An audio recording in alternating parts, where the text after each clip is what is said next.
Naglaro na ng kanyang second game sa France itong si Angelo Kouame.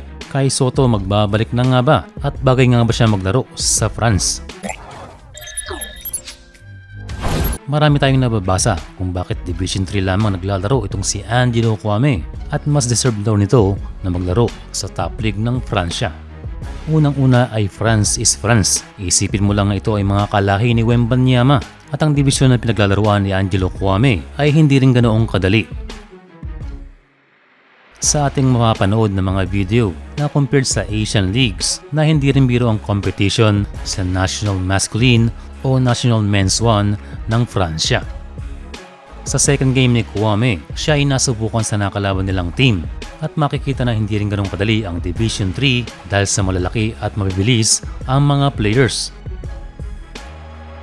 May mga pagkakataon pa nga na naging normal size lang itong si Angelo na napapalaban sa mas malalaking big man sa ligang ito.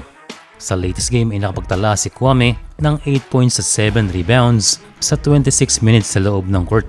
Well, malaki ang kanyang mai-improve sa ligang ito dahil na din sa sinabi natin kanina, may malalaki at mabibilis na players at consistent din ang kanyang playing time na lampas 26 minutes sa first 2 games. Hopefully this season, siya ay maging consistent at magkaroon ng pagkakataon na umakyat ng division.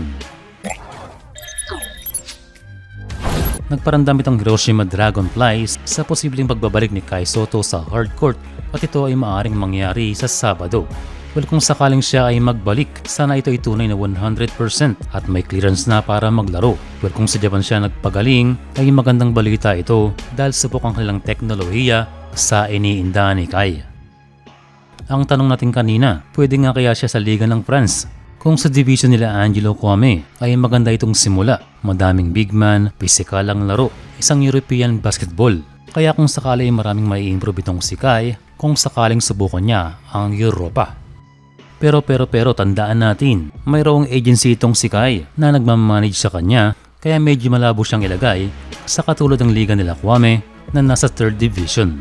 And considering din na mananatili talaga sa Japan itong si Kai and being practical na malaki ang sahod. Pero ang point natin na ang Europa talaga ang isa sa best destination ng ating mga batang players kung hindi ikakonsider agad ang budget. At matakyang kung sakaling ikaw ay mahinog, doon na papasok ang mas magagandang liga katulad ng sa Espanya at Euroleague. At gayon na rin ay papasok na rin ang iba't ibang mga opportunity.